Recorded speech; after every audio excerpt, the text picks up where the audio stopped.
ಕರ್ನಾಟಕದ ಎಲ್ಲ ಸ್ಪರ್ಧಾರ್ಥಿಗಳಿಗೆ ನಮಸ್ಕರಿಸುತ್ತಾ, ಪ್ರೀತಿಯ ಸ್ಪರ್ಧಾರ್ಥಿಗಳೇ, ಭಾರತದ ಇತಿಹಾಸವನ್ನು ನಾವು ನೋಡಿದಾಗ ಆಧುನಿಕ ಭಾರತದ ಇತಿಹಾಸ ಪ್ರಾರಂಭ ಆಗುವುದು ಭಾರತಕ್ಕೆ ಯುರೋಪಿಯನ್ನರ ಆಗಮನದಿಂದ. ಹಾಗಾದರೆ ಭಾರತಕ್ಕೆ ಬಂದಂತಹ ಮೊದಲ ಯುರೋಪಿಯನ್ನರು ಯಾರು ಎನ್ನುವುದನ್ನು ನಾವು ನೋಡೋಣ. ಭಾರತಕ್ಕೆ ಬಂದಂತಹ ಮೊದಲ ಯುರೋಪಿಯನ್ನರು ಪೋರ್ಚುಗೀಸರು.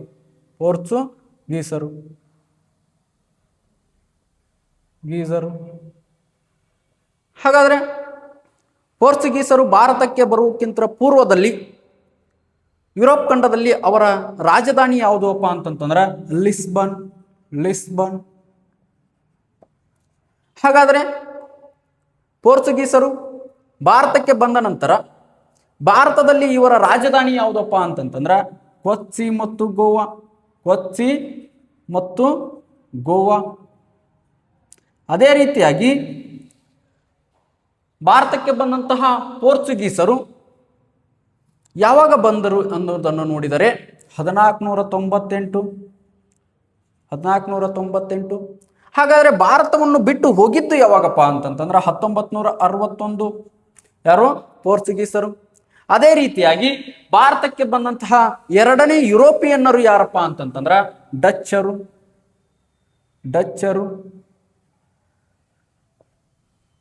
ಈ ಡಚ್ಚರು ಭಾರತಕ್ಕೆ ಬರುವುದಕ್ಕಿಂತ ಪೂರ್ವದಲ್ಲಿ ಈ ಯುರೋಪ್ ಖಂಡದಲ್ಲಿ ಅವರ ರಾಜಧಾನಿ ಯಾವುದಪ್ಪ ಅಂತಂತಂದ್ರೆ ನೆದರ್ಲ್ಯಾಂಡ್. ಅದೇ ರೀತಿಯಾಗಿ ಭಾರತದಲ್ಲಿ ಬಂದ ನಂತರ ಇವರ ರಾಜಧಾನಿ ಯಾವುದಪ್ಪ ಅಂತಂತಂದ್ರೆ ನಾಗಪಟ್ಟಣ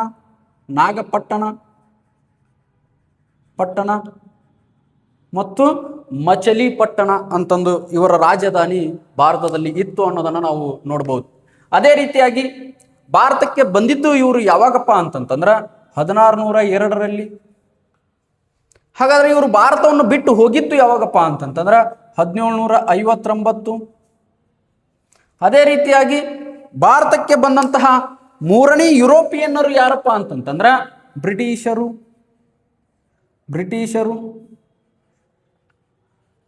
ಹಾಗಾದ್ರೆ ಬ್ರಿಟಿಷರು ಭಾರತಕ್ಕೆ ಬರುವುದಕ್ಕಿಂತ ಪೂರ್ವದಲ್ಲಿ ಯುರೋಪ್ ಖಂಡದಲ್ಲಿ ಇವರ ರಾಜಧಾನಿ ಯಾವುದಪ್ಪ ಅಂತಂದ್ರೆ ಇಂಗ್ಲೆಂಡ್. ಅದೇ ರೀತಿಯಾಗಿ ಭಾರತಕ್ಕೆ ಬಂದ ನಂತರ ಭಾರತದಲ್ಲಿ ಇವರ ರಾಜಧಾನಿ ಯಾವುದಪ್ಪ ಅಂತಂದ್ರೆ ಮುರ್ಷಿದಾಬಾದ್.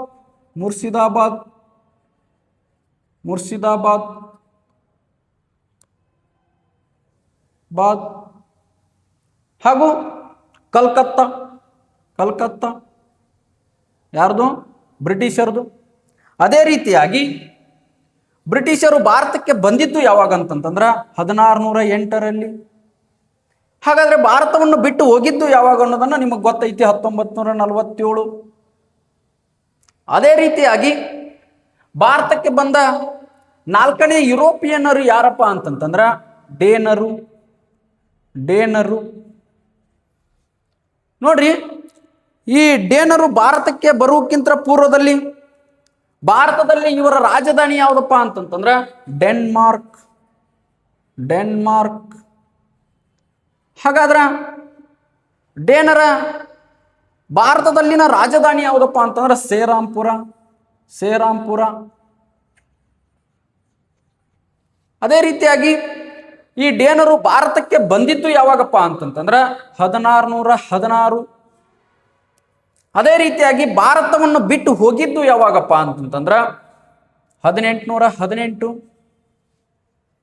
ಅದೇ ರೀತಿಯಾಗಿ ಭಾರತಕ್ಕೆ ಬಂದ ಐದನೇ ಯುರೋಪಿಯನ್ನರು ಯಾರಪ್ಪ ಅಂತಂತಂದ್ರೆ ಫ್ರೆಂಚರು.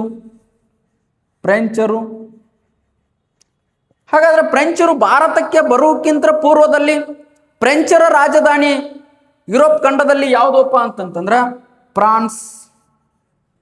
ಫ್ರಾನ್ಸ್. ಹಾಗಾದ್ರೆ ಭಾರತಕ್ಕೆ ಬಂದ ನಂತರ ಭಾರತದಲ್ಲಿ ಇವರ ರಾಜಧಾನಿ ಯಾವುದಪ್ಪ ಅಂತಂದ್ರೆ ಪಾಂಡಿಚೇರಿ.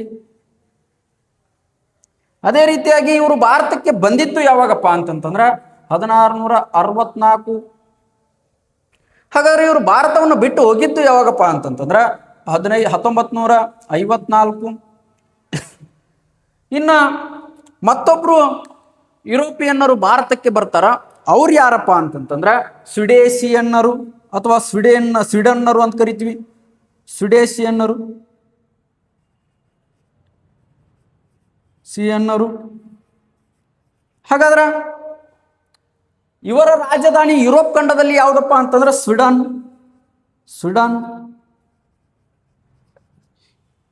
ಹಾಗಾದ್ರೆ ಭಾರತದಲ್ಲಿ ಇವರ ರಾಜಧಾನಿ ಯಾವುದಪ್ಪ ಅಂತಂದ್ರ ಇವರ ರಾಜಧಾನಿ ಭಾರತದಲ್ಲಿ ಇರಲಿಲ್ಲ. ಯಾಕಪ್ಪ ಅಂತಂದ್ರೆ ಇವರು ಕೇವಲ ವ್ಯಾಪಾರಕ್ಕಾಗಿ ಬಂದ್ರು, ವ್ಯಾಪಾರವನ್ನು ಮಾಡಿ ನಮ್ಮ ಭಾರತ ದೇಶವನ್ನು ಬಿಟ್ಟು ಹೋದ್ರು ಅಂತಂದ್ರೆ ನಾವೇನ್ ಮಾಡ್ಬೋದಪ್ಪ ಅಂತಂದ್ರೆ ಹೇಳ್ಬೋದು. ಅದಕ್ಕಾಗಿ ಇವರ ರಾಜಧಾನಿ ಭಾರತದಲ್ಲಿ ಇರಲಿಲ್ಲ ಅಂತಂದ್ರೆ ನಾವೇನ್ ಮಾಡ್ಬೋದಪ್ಪ ಅಂತಂತಂದ್ರೆ ಹೇಳ್ಬೋದು. ಅದೇ ರೀತಿಯಾಗಿ ಇವರು ಭಾರತಕ್ಕೆ ಬಂದಿದ್ದು ಯಾವಾಗಪ್ಪ ಅಂತಂತಂದ್ರೆ 1731 ಏನ್ ಮಾಡ್ತಾರಪ್ಪ ಅಂತಂದ್ರೆ ಇವರು ಭಾರತಕ್ಕೆ ಬರ್ತಾರ. ಅದೇ ರೀತಿಯಾಗಿ ಭಾರತವನ್ನು ಬಿಟ್ಟು ಹೋಗಿದ್ದು ಯಾವಾಗಪ್ಪ ಅಂತಂತಂದ್ರ 1821 ಏನಾಗ್ತಾರಪ್ಪ ಅಂತಂತಂದ್ರ ಇವರು ನಮ್ಮ ಭಾರತ ದೇಶವನ್ನು ಬಿಟ್ಟು ಹೋಗ್ತಾರ ಅಂತಂದ್ರೆ ನಾವೇನ್ ಮಾಡ್ಬೋದಪ್ಪ ಅಂತಂತಂದ್ರ ಹೇಳ್ಬೋದು. ಇಷ್ಟೇನಪ್ಪ ಅಂತಂತಂದ್ರ ಯುರೋಪಿಯನ್ನರ ಆಗಮನದಲ್ಲಿ ಒಂದು ಪ್ರಮುಖವಾದಂತಹ ಅಂಶಗಳಂತಂದ್ರೆ ನಾವೇನ್ ಮಾಡ್ಬೋದಪ್ಪ ಅಂತಂತಂದ್ರ ಹೇಳ್ಬೋದು. ಇದರಲ್ಲಿ ಭಾರತಕ್ಕೆ ಬಂದಂತಹ ಮೊದಲ ಯುರೋಪಿಯನ್ನರು ಯಾರಪ್ಪ ಅಂತಂದ್ರೆ ಪೋರ್ಚುಗೀಸರು. ಈ ಪೋರ್ಚುಗೀಸರು ಭಾರತಕ್ಕೆ ಬರೋಕ್ಕಿಂತ ಪೂರ್ವದಲ್ಲಿ ನಾವು ಒಂದಿಷ್ಟು ಇತಿಹಾಸವನ್ನು ನಾವು ನೋಡೋಣ. ಯಾವ ರೀತಿಯಾಗಿ ಇವರು ಭಾರತಕ್ಕೆ ಬಂದ್ರು ಅನ್ನೋದನ್ನ ನೋಡೋಣ. ನೋಡ್ರಿ, ನಮ್ಮ ಭಾರತ ದೇಶ ಇದು ಪ್ರಪಂಚದ ಒಂದು ಭೂಪಟವನ್ನು ನಾವು ನೋಡಿದಾಗ ನಮ್ಮ ಭಾರತ ದೇಶ ಏಷ್ಯಾ ಖಂಡದಲ್ಲಿ ಏನಾಗುತ್ತಪ್ಪ ಅಂತಂತಂದ್ರೆ ಕಂಡು ಬರುತ್ತ. ಅದೇ ರೀತಿಯಾಗಿ ನಮ್ಮ ಭಾರತವನ್ನು ನಾವು ನೋಡಿದಾಗ ಭಾರತದ ದಕ್ಷಿಣಕ್ಕೆ ಹಿಂದೂ ಮಹಾಸಾಗರ ಆಗಿರ್ಬೋದು, ಭಾರತದ ಪಶ್ಚಿಮಕ್ಕೆ ಅರಬ್ಬಿ ಸಮುದ್ರ ಆಗಿರ್ಬೋದು, ಭಾರತದ ಪೂರ್ವಕ್ಕೆ ಬಂಗಾಳ ಕೊಲ್ಲಿಯನ್ನು ನಾವು ಏನ್ ಮಾಡ್ಬೋದಪ್ಪ ಅಂತಂತಂದ್ರ ನೋಡ್ಬೋದು. ನಮ್ಮ ಭಾರತ ದೇಶ ಮೂರೂ ಕಡೆ ಯಂತ್ರನು ಏನಾಗೈತಪ್ಪ ಅಂತಂತಂದ್ರ ನೀರಿನಿಂದ ಆವೃತಗೊಂಡೈತಿ ಅಂತಂದ್ರೆ ನಾವು ಏನ್ ಮಾಡ್ಬೋದಪ್ಪ ಅಂತಂದ್ರ ಹೇಳ್ಬೋದು. ಇಂತಹ ದೇಶ ನಮ್ಮ ಭಾರತ ದೇಶ. ನಮ್ಮ ಭಾರತದ ಕೆಳಗೆ ಒಂದು ಚಿಕ್ಕ ದೇಶ ಬರುತ್ತಾ, ಅದು ಯಾವುದಪ್ಪ ಅಂತಂತಂದ್ರ ಶ್ರೀಲಂಕಾ.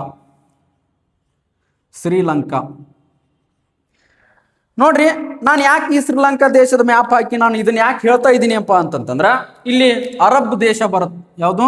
ಅರಬ್ ದೇಶ. ಈ ಅರಬ್ ದೇಶ ನಿರಂತರವಾಗಿ ಅರಬ್ಬಿ ಸಮುದ್ರದ ಮೂಲಕ ಏನ್ ಮಾಡ್ತಾ ಇದ್ರಪ್ಪ ಅಂತಂತಂದ್ರ ಶ್ರೀಲಂಕಾ ಜೊತೆಗೆ ವ್ಯಾಪಾರ ಮಾಡ್ತಾ ಇದ್ರು. ನಿರಂತರವಾಗಿ ಶ್ರೀಲಂಕಾ ಜೊತೆಗೆ ವ್ಯಾಪಾರವನ್ನು ಮಾಡ್ತಾ ಇದ್ರು. ಯಾವ ಒಂದು ಸಮುದ್ರದ ಮೂಲಕಪ್ಪ ಅಂತಂತಂದ್ರ ಅರಬ್ಬಿ ಸಮುದ್ರದ ಮೂಲಕ. ಹಾಗಾದ್ರ ಅರಬ್ಬಿ ಸಮುದ್ರದ ಮೊದಲ ಹೆಸರು ಏನಪ್ಪಾ ಅಂತಂತಂದ್ರ ಇಂಪೀರಿಯಲ್ ಸರೋವರ. ಇಂಪೀರಿಯಲ್ ಸರೋವರ ಅಂತಂದ್ರೆ ನಾವೇನ್ ಮಾಡ್ತೀವಪ್ಪ ಅಂತಂತಂದ್ರ ಅರಬ್ಬಿ ಸಮುದ್ರಕ್ಕೆ ಕರೀತಾ ಇದ್ವಿ.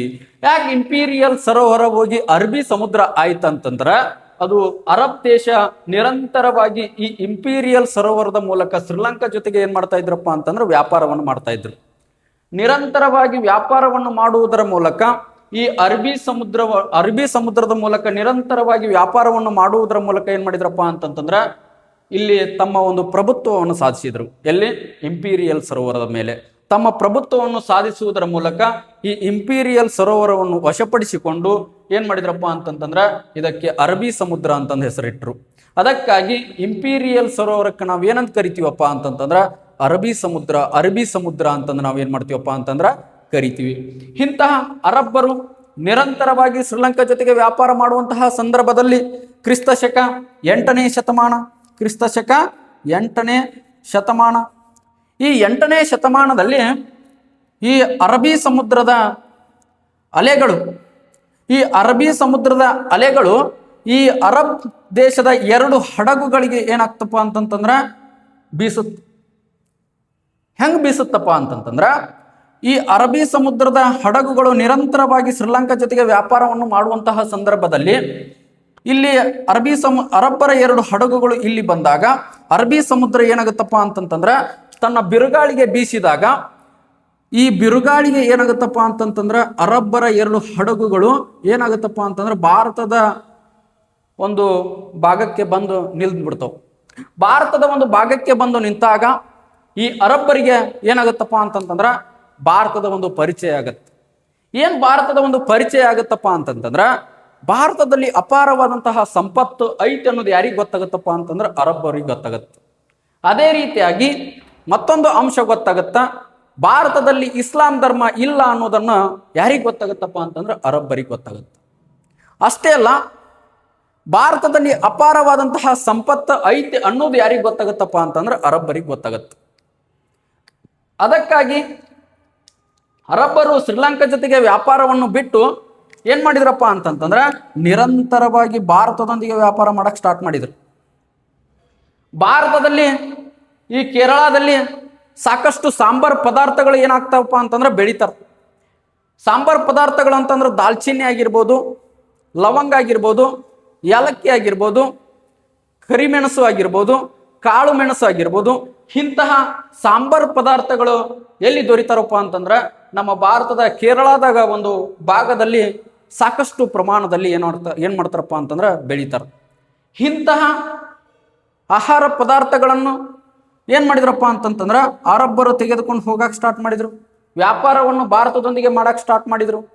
ಭಾರತದೊಂದಿಗೆ ವ್ಯಾಪಾರವನ್ನು ನಿರಂತರವಾಗಿ ಮಾಡ್ತಾ ಮಾಡ್ತಾ ಅವ್ರು ಏನ್ ಮಾಡಿದ್ರಪ್ಪ ಅಂತಂದ್ರೆ ಮುಂದೆ ಅರಬ್ ದೇಶದವರು ಆ ಒಂದು ಭಾರತದಲ್ಲಿ ತೆಗೆದುಕೊಂಡು ಬಂದಂತಹ ಸಾಂಬಾರ್ ಪದಾರ್ಥಗಳನ್ನು ಯುರೋಪ್ ಖಂಡಗಳಿಗೆ ಮಾರಕ್ಕೆ ಸ್ಟಾರ್ಟ್ ಮಾಡಿದ್ರು. ಯುರೋಪ್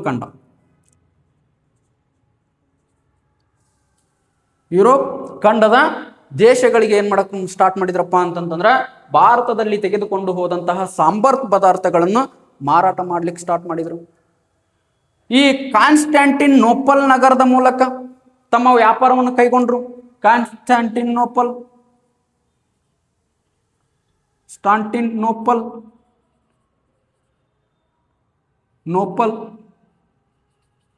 ಈ ಕಾನ್ಸ್ಟ್ಯಾಂಟಿನೋಪಲ್ ನಗರದ ಮೂಲಕ ಅರಬ್ಬರು ನಿರಂತರವಾಗಿ ಭಾರತದಿಂದ ತೆಗೆದುಕೊಂಡು ಬಂದಂತಹ ಸಾಂಬಾರ್ ಪದಾರ್ಥಗಳನ್ನು ಯುರೋಪ್ ದೇಶಕ್ಕೆ ಏನ್ ಮಾಡಿದ್ರಪ್ಪ ಅಂತಂತಂದ್ರೆ ಮಾರಕ್ ಸ್ಟಾರ್ಟ್ ಮಾಡಿದ್ರು.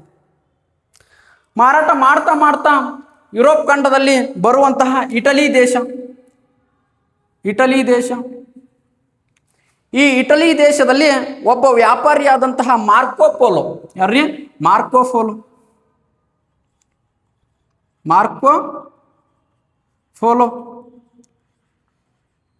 ಈ ಮಾರ್ಕೋ ಪೋಲೋ ಒಂದಿನ ಯೋಚನೆ ಮಾಡ್ತಾನೆ. ಏನಂತ ಯೋಚನೆ ಮಾಡ್ತಾನಪ್ಪ ಅಂತಂತಂದ್ರೆ ಅರಬ್ ದೇಶ ಒಂದು ಬರಡು ಭೂಮಿ ಹೊಂದಿದಂತಹ ದೇಶ. ಇಂತಹ ದೇಶದಲ್ಲಿ ಇಂತಹ ವ್ಯಾಪಾರ ಅಂದ್ರೆ ಇಂತಹ ಪದಾರ್ಥಗಳನ್ನು ಬೆಳೆಯಲು ಸಾಧ್ಯ ಇಲ್ಲ. ಯಾಕಂದ್ರೆ ಮರಳುಗಾಡಿನ ಪ್ರದೇಶದಲ್ಲಿ ಸಾಂಬಾರ್ ಪದಾರ್ಥಗಳನ್ನು ಬೆಳೆಯಲಿಕ್ಕೆ ಸಾಧ್ಯ ಆಗಂಗಿಲ್ಲ. ಅಂತಹ ದೇಶದಲ್ಲಿ ಇಂತಹ ಪದಾರ್ಥಗಳನ್ನು ಬೆಳೆಯಲಿಕ್ಕೆ ಸಾಧ್ಯ ಇಲ್ಲ ಅಂತಂದು ಯಾರು ಯೋಚನೆ ಮಾಡ್ತಾರಪ್ಪ ಅಂತಂದ್ರೆ ಒಬ್ಬ ಮಾರ್ಕೋ ಪೋಲೋ ಅನ್ನುವಂತಹ ವ್ಯಕ್ತಿ ಯೋಚನೆ ಮಾಡ್ತಾನೆ. ಅವಾಗ ಮಾರ್ಕೋ ಪೋಲೋ ಹೆಂಗಾದ್ರೂ ಮಾಡಿ ಇವ್ರು ಎಲ್ಲಿಂದ ಇಂತಹ ಪದಾರ್ಥಗಳನ್ನು ತೆಗೆದುಕೊಂಡು ಬರ್ತಾ ಇದ್ದಾರ ಅನ್ನೋದನ್ನು ನಾನು ಏನು ಮಾಡ್ಬೇಕಪ್ಪ ಅಂತಂದ್ರೆ ಕಂಡು ಹಿಡಿಬೇಕು ಅಂತಂದು ಈ ಮಾರ್ಕೋ ಪೋಲೋ ಏನು ಮಾಡ್ತಾನಪ್ಪ ಅಂತಂದ್ರೆ 1295ರಲ್ಲಿ ಇಟಲಿ ದೇಶದಿಂದ ತನ್ನ ಪ್ರಯಾಣವನ್ನು ಕಾನ್ಸ್ಟ್ಯಾಂಟಿನೋಪಲ್ ನಗರದ ಮೂಲಕ ಆರಂಭ ಮಾಡಿ ಭಾರತದ ವಾಯುಭಾಗದ ಮೂಲಕ ಈ ವಾರಂಗಲ್ನ ಕಾಕತೀಯರು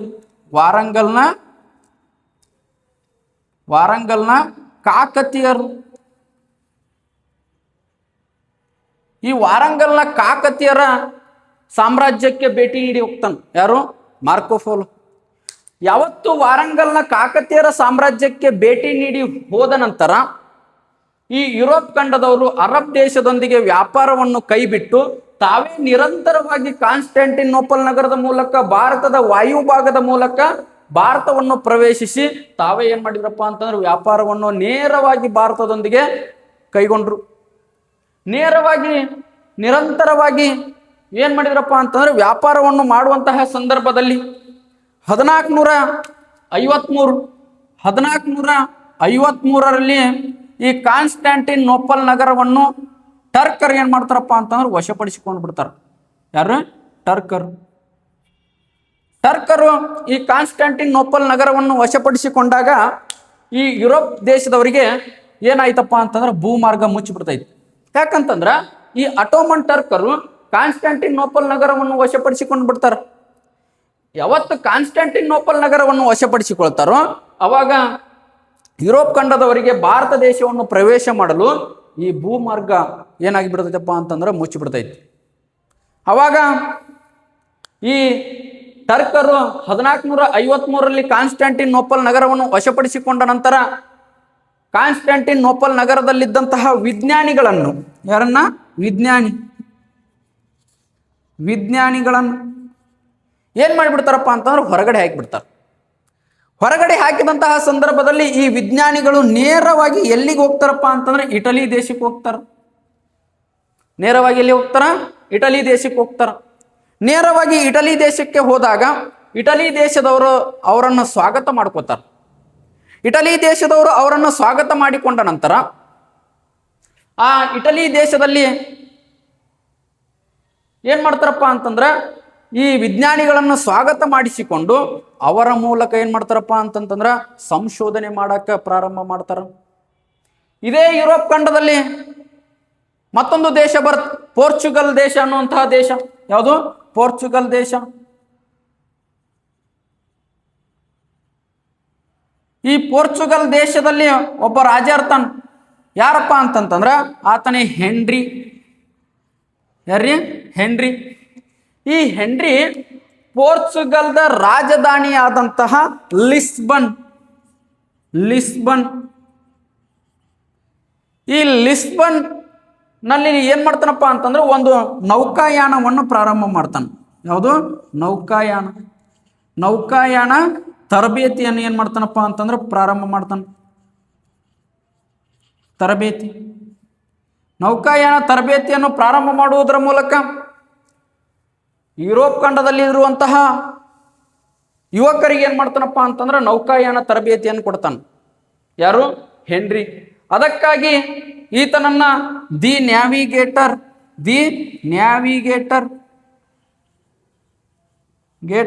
ಅಂತಂದು ಏನ್ ಮಾಡ್ತಾರಪ್ಪ ಅಂತಂದ್ರೆ ಕರೀತಾರ. ಯಾರನ್ನ? ಹೆನ್ರಿಯನ್ನ. ಈ ರೀತಿಯಾಗಿ ಏನಾಗುತ್ತಪ್ಪ ಅಂತಂತಂದ್ರೆ ಯುರೋಪ್ ಖಂಡದಲ್ಲಿ ಹೆನ್ರಿ ನೌಕಾಯಾನ ತರಬೇತಿಯನ್ನು ಪ್ರಾರಂಭ ಮಾಡುವುದರ ಮೂಲಕ ಇದೇ ಪೋರ್ಚುಗಲ್ ದೇಶದಲ್ಲಿ ಮತ್ತೊಬ್ಬ ರಾಜ ಬರ್ತಾನ, ಎರಡನೇ ಜಾನ್. ಯಾರ್ರಿ? ಎರಡನೇ ಜಾನ್ ಅನ್ನುವಂತಹ ದೊರೆ. ಈ ಎರಡನೇ ಜಾನ್ನ ನೇತೃತ್ವದಲ್ಲಿ 1487ರಲ್ಲಿ ಬಾರ್ತೋಲೋಮಿಯಾ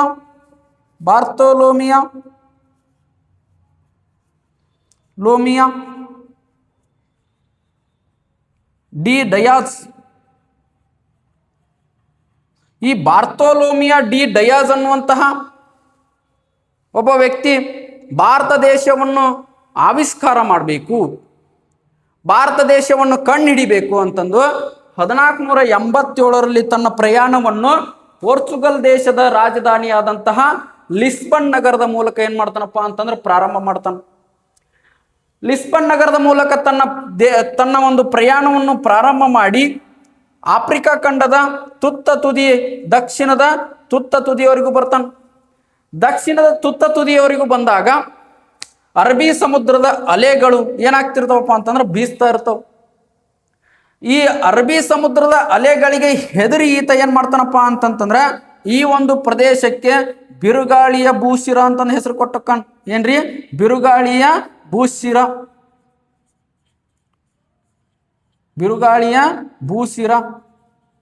ಭೂಶಿರ ಅಂತಂದು ಏನ್ ಮಾಡ್ತಾನಪ್ಪ ಅಂತಂತಂದ್ರ ಹೆಸರು ಕೊಟ್ಟೋಗ್ತಾನ. ಹೆಸರು ಕೊಟ್ಟು ರಿಟರ್ನ್ ಏನ್ ಮಾಡ್ತಾನಪ್ಪ ಅಂತಂತಂದ್ರ ಲಿಸ್ಬನ್ ರಾಜಧಾನಿಗೆ ಹೋದಾಗ ಆತ ಎರಡನೇ ಜಾನ್ಗೆ ಹೇಳ್ತಾನ. ಏನಂತ ಹೇಳ್ತಾನಪ್ಪ ಅಂತಂತಂದ್ರ ನಾನು ಆಫ್ರಿಕಾ ಖಂಡದ ತುತ್ತ ತುದಿಯವರೆಗೂ ಏನ್ ಮಾಡಿದ್ದೀನಪ್ಪ ಅಂತಂದ್ರ ಹೋಗಿದ್ದೆ. ಅಲ್ಲಿ ಅರಬ್ಬಿ ಸಮುದ್ರದ ಅಲೆಗಳು ಏನಾದವಪ್ಪ ಅಂತಂತಂದ್ರ ನನ್ನ ಹಡಗುಗಳಿಗೆ ಮುಂದೆ ಹೋಗಕ್ ಬಿಡ್ಲಿಲ್ಲ. ಅದಕ್ಕಾಗಿ ನಾನು ಏನ್ ಮಾಡಿದ್ನಪ್ಪ ಅಂತಂತಂದ್ರ ಮರಳಿ ಬಂದಿದ್ದೇನೆ ಅಂತಂದು ಏನ್ ಮಾಡ್ತಾನಪ್ಪ ಅಂತಂದ್ರೆ ತನ್ನ ರಾಜನಾದಂತಹ ಎರಡನೇ ಜಾನ್ಗೆ ಹೇಳ್ತಾನ. ಅವಾಗ ಎರಡನೇ ಜಾನ್ ಹೇಳ್ತಾನ, ಅದು ಬಿರುಗಾಳಿಯ ಭೂಶಿರ ಅಲ್ಲ, ಅದು ಭರವಸೆಯ ಭೂಶಿರ ಅಂತ ಹೆಸರು ಕೊಡ್ತಾನ. ಯಾರು? ಎರಡನೇ ಜಾನ್. ಭರವಸೆಯ ಭೂಶಿರ ಅಂತಂದು ಏನ್ ಮಾಡ್ತಾನಪ್ಪ ಅಂತಂತಂದ್ರೆ ಎರಡನೇ ಜಾನ್ ಹೇಳ್ತಾನ. ಈತನಿಂತ್ರನು ಸಹಿತ ಏನಾಗಂಗಿಲ್ಲಪ್ಪ ಅಂತಂತಂದ್ರ ಭಾರತ ದೇಶವನ್ನು ಕಂಡುಹಿಡಿಯಕ್ಕಾಗ್ಲಿಲ್ಲ. ಈತನ ನಂತರ ಮತ್ತೊಬ್ಬ ವ್ಯಕ್ತಿ 1492ರಲ್ಲಿ ಇದೇ ಲಿಸ್ಬನ್ ನಗರದ ಮೂಲಕ ತನ್ನ ಪ್ರಯಾಣವನ್ನು ಪ್ರಾರಂಭ ಮಾಡ್ತಾನೆ. ಆತ ಯಾರಪ್ಪ ಅಂತಂದ್ರೆ ಕ್ರಿಸ್ಟೋಫರ್ ಕೊಲಂಬಸ್. ಈ ಕ್ರಿಸ್ಟೋಫರ್ ಕೊಲಂಬಸ್ ಏನ್ ಮಾಡ್ತಾನಪ್ಪ ಅಂತಂದ್ರೆ 1492ರಲ್ಲಿ ಭಾರತ ದೇಶವನ್ನು ಆವಿಷ್ಕಾರ ಮಾಡಬೇಕು ಅಂತಂತಂದು 3 ಹಡಗುಗಳ ಮೂಲಕ ತನ್ನ ಪ್ರಯಾಣವನ್ನು ಆರಂಭ ಮಾಡ್ತಾನೆ. ಆ 3 ಹಡಗುಗಳು ಯಾವುದಪ್ಪ ಅಂತಂದ್ರ, 1 ನೇನಾ, 2 ಸಂತ್ ಮೇರಿಯಾ, 3 ಪೆಂಟಾ. ಈ 3 ಹಡಗುಗಳ ಮೂಲಕ ಏನ್ ಮಾಡ್ತಾನಪ್ಪ ಅಂತಂತಂದ್ರ ತನ್ನ ಪ್ರಯಾಣವನ್ನು ಆರಂಭ ಮಾಡ್ತಾನೆ. ಈತ ತನ್ನ ಪ್ರಯಾಣವನ್ನು ಲಿಸ್ಬನ್ ನಗರದ ಮೂಲಕ ಆರಂಭ ಮಾಡಿ ಈತನು ಸಹಿತ ಆಫ್ರಿಕಾ ಖಂಡದ ದಕ್ಷಿಣದ ತುತ್ತ ತುದಿವರೆಗೂ ಬಂದು ಈತ ಎಡಕ್ಕೆ ತಿರುಗಲಾರ್ದ ಏನ್ ಮಾಡಿಬಿಡ್ತಾನಪ್ಪ ಅಂತಂದ್ರೆ ಬಲಕ್ಕೆ ತಿರುಗಿಬಿಡ್ತಾನೆ. ಯಾರು? ಈ ಕ್ರಿಸ್ಟೋಫರ್ ಕೊಲಂಬಸ್. ಬಲಕ್ಕೆ ತಿರುಗಿ ಈತ 1492ರಲ್ಲಿ ಈತ ವೆಸ್ಟ್ ಇಂಡೀಸ್ ಅನ್ನು ಕಂಡುಹಿಡಿತಾನೆ. ಯಾವುದು? ವೆಸ್ಟ್ ಇಂಡೀಸ್ ಅಥವಾ ವೆಸ್ಟ್ ಇಂಡಿಯಾವನ್ನು ಏನ್ ಮಾಡ್ತಾನಪ್ಪ ಅಂತಂತಂದ್ರ ಈ ಕ್ರಿಸ್ಟೋಫರ್ ಕೊಲಂಬಸ್ ಏನ್ ಮಾಡ್ತಾನಪ್ಪ ಅಂತಂದ್ರೆ ಕಂಡುಹಿಡಿತಾನೆ. ವೆಸ್ಟ್ ಇಂಡಿಯಾವನ್ನು ಕಂಡುಹಿಡಿಯುವುದರ ಮೂಲಕ ಈ ವೆಸ್ಟ್ ಇಂಡಿಯಾದ ಜನರನ್ನ ರೆಡ್ ಇಂಡಿಯನ್ ಅಂತ ಕರೀತಾನ. ರೆಡ್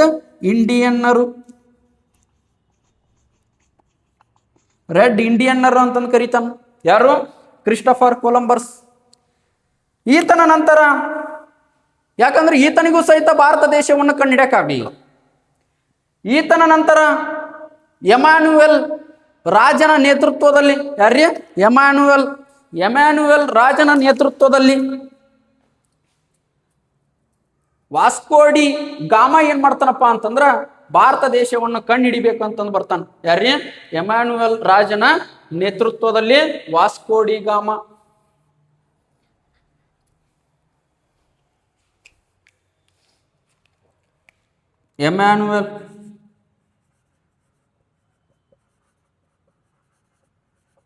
ಈ ಎಮ್ಯಾನ್ಯುಯಲ್ ರಾಜನ ನೇತೃತ್ವದಲ್ಲಿ ವಾಸ್ಕೋಡಿ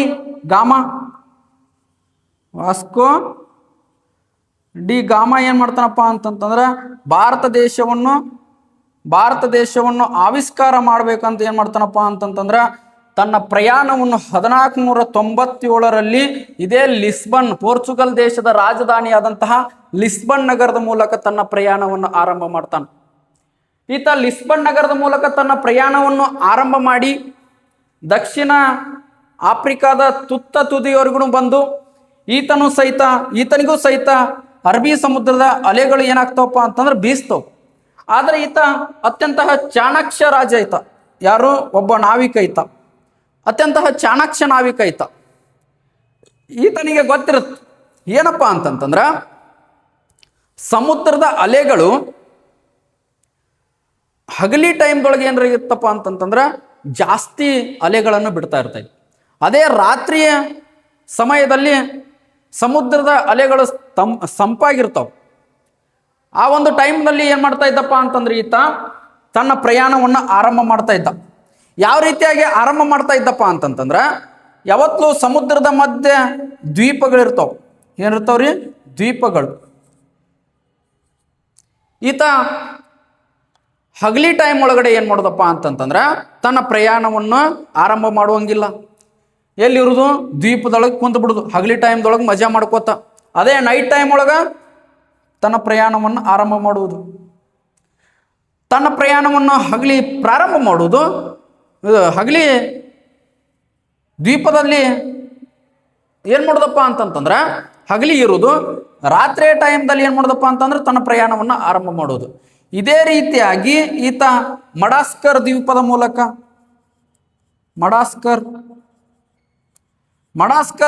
ಮೂಲಕ ಈತ ಏನ್ ಮಾಡ್ತಾನಪ್ಪ ಅಂತಂತಂದ್ರ ಭಾರತದ ಹತ್ತಿರ ಬರ್ತಾನ. ಭಾರತದ ಹತ್ತಿರ ಅರಬ್ಬಿ ಸಮುದ್ರದಲ್ಲಿ ಬಂದಂತಹ ಸಮಯದಲ್ಲಿ ಈತನಿಗೆ ದಾರಿನ ಗೊತ್ತಾಗಿಲ್ಲ. ಅವಾಗ ಅರಬ್ಬಿ ಸಮುದ್ರದಲ್ಲಿ ಒಬ್ಬ ಮಹಮ್ಮದಿ, ಯಾರ್ರಿ? ಮಹಮ್ಮದಿ ಮೀನ್ ಹಿಡಿತಿರ್ತಾನ. ಅವಾಗ ಈ ಮಹಮ್ಮದಿಯನ್ನು ಬಂದು ಕೇಳ್ತಾನ, ಭಾರತಕ್ಕೆ ಹೆಂಗ್ ಹೋಗ್ಬೇಕ್ರಿ ಅಂತಂದು. ಅವಾಗ ಮಹಮ್ಮದಿ ಹೇಳ್ತಾನ, ನಾನೇ ಕೇಳ್ಬೇಕು ನಿನಗೆ ಅಂತಾನ. ಅವಾಗ ವಾಸ್ಕೋಡಿ ಗಾಮ ಒಂದು ಎಣ್ಣೆ ಬಾಟ್ಲಿ ತೋರಿಸ್ತಾನ. ಅವಾಗ ಈ ಎಣ್ಣೆ ಬಾಟ್ಲಿಯನ್ನು ನೋಡಿ ಮೊಹಮ್ಮದಿ ನೇರವಾಗಿ ನೀವು ಭಾರತಕ್ಕೆ ಹೋದ್ರಿ ಅಂತಂದ್ರೆ ಭಾರತ ಸಿಗುತ್ತ ಅಂತಂದು ಏನ್ ಮಾಡ್ಬಿಡ್ತಾನಪ್ಪ ಅಂತಂದ್ರೆ ಹೇಳ್ಬಿಡ್ತಾನ. ಅವಾಗ ವಾಸ್ಕೋಡಿಗಾಮ ನೇರವಾಗಿ ಭಾರತಕ್ಕೆ ಬರ್ತಾನ. ಎಲ್ಲಿಗೆ ಬರ್ತಾನಪ್ಪ ಅಂತಂತಂದ್ರೆ ದಕ್ಷಿಣ ಭಾರತದ ಕರಾವಳಿ ತೀರದ, ಮಲಬಾರ್ ಕರಾವಳಿ ತೀರದ, ಕೇರಳದ ಕಲ್ಲಿಕೋಟೆಯ ಕಪ್ಪಾಡ ಅನ್ನುವಂತಹ ಗ್ರಾಮಕ್ಕೆ ಬರ್ತಾನೆ. ಎಲ್ಲಿಗ್ರಿ? ದಕ್ಷಿಣ ಭಾರತದ ಮಲಬಾರ್ ಕರಾವಳಿಯ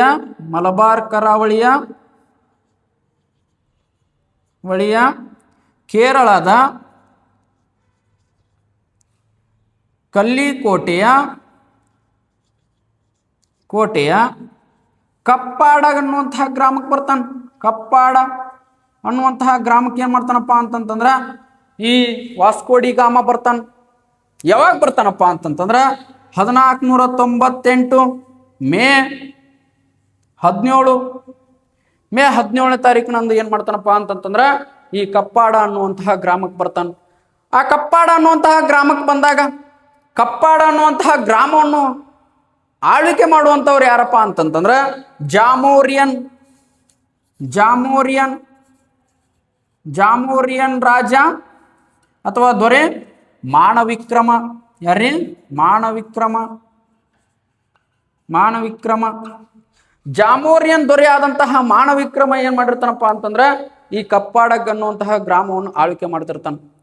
ಈ ವಾಸ್ಕೋಡಿಗಾಮ ಕಪ್ಪಾಡ ಅನ್ನುವಂತಹ ಗ್ರಾಮಕ್ಕೆ ಬಂದಾಗ ಜಾಮೋರಿಯನ್ ದೊರೆ ಮಾನವಿಕ್ರಮನ ಹತ್ರ ಹೋಗಿ ಕೇಳ್ತಾನ. ಏನಂತ ಕೇಳ್ತಾನಪ್ಪ ಅಂತಂತಂದ್ರ ನಾನು ಭಾರತದಲ್ಲಿ ವ್ಯಾಪಾರವನ್ನು ಮಾಡಲು ಬಂದಿದ್ದೇನೆ, ನನಗೆ ವ್ಯಾಪಾರವನ್ನು ಮಾಡಲು ನೀವು ಅವಕಾಶವನ್ನು ಮಾಡಿಕೊಡ್ರಿ ಅಂತ ಕೇಳ್ತಾನ. ಅವಾಗ ಮಾನವಿಕ್ರಮ ಹೇಳ್ತಾನ, ನಾನು ಯಾಕೆ ನಿನಗೆ ಅವಕಾಶ ಮಾಡಿಕೊಡ್ಬೇಕು? ನೀನೇ ನಮ್ಮ ದೇಶದವನ ಅಥವಾ ನಮ್ಮ ದೇಶದ ರಾಜನ ಅಂತ ಕೇಳ್ತಾನ. ಯಾರು? ವಾಸ್ಕೋಡಿಗಾಮ, ಮಾನವಿಕ್ರಮ. ಅವಾಗ ವಾಸ್ಕೋಡಿಗಾಮ ತಾನು ತಂದಂತಹ ಎಣ್ಣೆಯ ಬಾಟ್ಲಿಯನ್ನು ತೋರಿಸ್ಬಿಡ್ತಾನ. ಅವಾಗ ಯಾರಿಗೆ? ಮಾನವಿಕ್ರಮಗ. ಆ ಎಣ್ಣೆಯ ಬಾಟಲಿಯನ್ನು ನೋಡಿ ಈತನನ್ನ ಅದ್ಧೂರಿಯಾಗಿ ಭಾರತದೊಳಗಡೆ ಸ್ವಾಗತ ಮಾಡ್ಕೋತಾನ. ನೋಡ್ರಿ, ಒಂದು ಎಣ್ಣೆಯ ಬಾಟಲಿಗಾಗಿ ಆಧುನಿಕ ಭಾರತ ಇತಿಹಾಸ ಹುಟ್ಟುಕೊಂಡ್ರ ಒಂದು ಹೆಣ್ಣಿಗಾಗಿ ಮಧ್ಯಕಾಲೀನ ಭಾರತ ಇತಿಹಾಸ ಹುಟ್ಟುಕೊಳತ್ತು. ಆಧುನಿಕ ಭಾರತ ಇತಿಹಾಸ ಒಂದು ಎಣ್ಣೆಯ ಬಾಟ್ಲಿಗಾಗಿ ಹೆಂಗೆ ಹುಟ್ಟುಕೋತ ಅನ್ನೋದನ್ನು ಇವಾಗ ಹೇಳಿದೆ. ಆದರೆ ಒಂದು ಹೆಣ್ಣಿಗಾಗಿ ಮಧ್ಯಕಾಲೀನ ಭಾರತದ ಇತಿಹಾಸ ಹೆಂಗೆ ಹುಟ್ಟುಕೋತು ಅನ್ನೋದನ್ನ ನಂತರದ ಒಂದು ಕ್ಲಾಸಿನಲ್ಲಿ ನಾನು ಏನು ಮಾಡ್ತೀನಪ್ಪ ಅಂತಂದ್ರೆ ಹೇಳ್ತೀನಿ ಅಂತ. ಇವಾಗ ಈತ ಮಾನವಿಕ್ರಮ ಆತನ ಎಣ್ಣೆಯ ಬಾಟ್ಲಿಯನ್ನು ತೋರಿಸಿ ಏನು ಮಾಡ್ತಾನಪ್ಪ ಅಂತಂದ್ರೆ ಭಾರತದೊಳಗಡೆ ಪ್ರವೇಶ ಮಾಡ್ಕೋತಾನ. ಈ ವಾಸ್ಕೋಡಿಗಾಮ ಭಾರತದಲ್ಲಿ ಬಂದು ಭಾರತದಲ್ಲಿ ವ್ಯಾಪಾರವನ್ನು ಮಾಡಿ ತಾನು 10 ತಿಂಗಳ ಕಾಲ ಏನು ಮಾಡಿರ್ತಾನಪ್ಪ ಅಂತಂದ್ರೆ ಪ್ರಯಾಣ ಮಾಡಿ ಭಾರತಕ್ಕೆ ಬಂದಿರ್ತಾನೆ.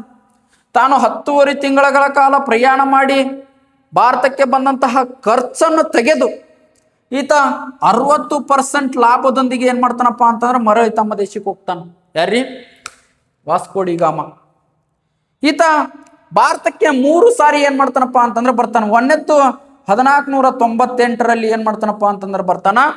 ಎರಡನೇದ್ದು 1502ರಲ್ಲಿ ಬರ್ತಾನ. ಮೂರನೇದ್ದು 1524ರಲ್ಲಿ ಭಾರತ ದೇಶಕ್ಕೆ ಬರ್ತಾನೆ. ಮೊದಲನೇ ಸಾರಿ 1498ರಲ್ಲಿ ಬಂದಾಗ ತಕಡಿ ತೊಗೊಂಡ್ಬರ್ತಾನೆ. ಯಾಕೆ ತಕಡಿ ತೊಗೊಂಡ್ಬರ್ತಾನ? ವ್ಯಾಪಾರ ಮಾಡಾಕ, ಭಾರತದಲ್ಲಿ ವ್ಯಾಪಾರ ಮಾಡಬೇಕು ಅಂತನ್ನುವಂತಹ ಕಾರಣಕ್ಕಾಗಿ ಈತ ಏನು ಮಾಡ್ತಾನಪ್ಪ ಅಂತಂದ್ರೆ ಮೊದಲು ತಕಡಿ ತೊಗೊಂಡ್ಬರ್ತಾನೆ. ಎರಡನೇ ಸಾರಿ 1502ರಲ್ಲಿ ಬಂದಾಗ ಧರ್ಮ ಧ್ವಜವನ್ನು ತೊಗೊಂಡ್ಬರ್ತಾನೆ. ಧರ್ಮ ಧ್ವಜ ಯಾಕಪ್ಪ ಅಂತಂತಂದ್ರೆ ಧರ್ಮವನ್ನು ಪ್ರಚಾರ ಮಾಡಲು, ಧರ್ಮ ಪ್ರಚಾರ ಮಾಡಲು ಏನು ಮಾಡ್ತಾನ? ಧರ್ಮ ಧ್ವಜವನ್ನು ತೊಗೊಂಡ್ಬರ್ತಾನೆ.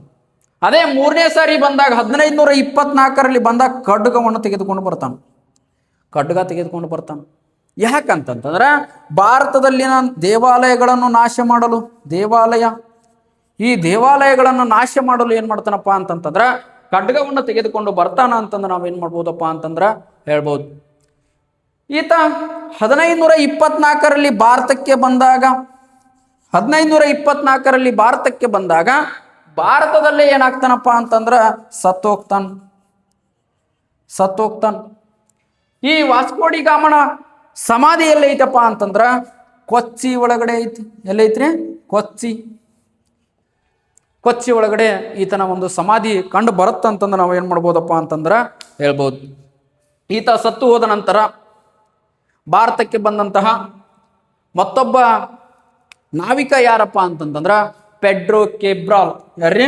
ಪೆಡ್ರೋ ಕೇಬ್ರಾಲ್. ಈ ಪೆಡ್ರೋ ಕೇಬ್ರಾಲ್ ಏನ್ ಮಾಡ್ತಾನಪ್ಪ ಅಂತಂತಂದ್ರೆ ಭಾರತಕ್ಕೆ ಬರ್ತಾನ. ಭಾರತಕ್ಕೆ ಬಂದು ಪೆಡ್ರೋ ಕೇಬ್ರಾಲ್